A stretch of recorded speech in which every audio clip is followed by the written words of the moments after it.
ঝড়ের মাস বৈশাখ। এই বৈশাখের মতোই রবি ঠাকুরের জন্ম।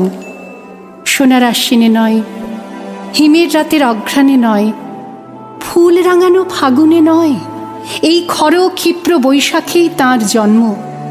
এই খ্যাপা বৈশাখের গৈরিক তিলক দিয়েই সাজানো তাঁর জন্মদিনের ললাট। বৈশাখে প্রকৃতির নতুন জন্ম, আমাদেরও নতুন জন্ম এই বৈশাখে, 25শে বৈশাখে, রবি ঠাকুরের জন্মদিনে। দেখতে হয় না ক্যালেন্ডার, জিজ্ঞেস করতে হয় না তারিখটা কবে। আগে থেকেই বুকের মধ্যে সাড়া ওঠে, 25শে বৈশাখ আসছে, রবি ঠাকুরের জন্মদিন।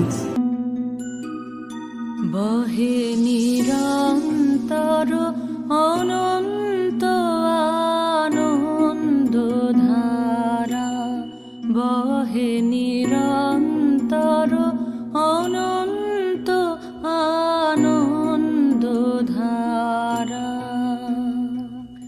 বাজে অসীম নভ মাঝে অনাদিরব, বাজে অসীম নভ মাঝে অনাদিরব, জাগে অগণ্য রবি চন্দ্র তারা, বহে নিরন্তর অনন্ত আনন্দ ধারা, বহে নিরন্তর অনন্ত আনন্দ ধারা।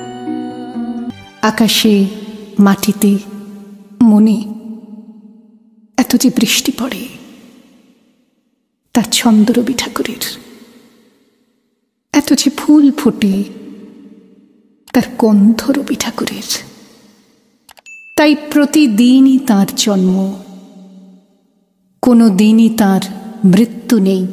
কালের কালা পাহাড় এসে কোনো দিন যদি ভারতবর্ষ থেকে সমস্ত ঠাকুরের পুজোর প্রদীপ নিভিয়ে দিয়ে যায়, তবু একটি ঠাকুরের বেদী চিরকাল থাকবে মাটির সঙ্গে গাঁথা। কোন ঠাকুর? রবি ঠাকুর। রবি ঠাকুর।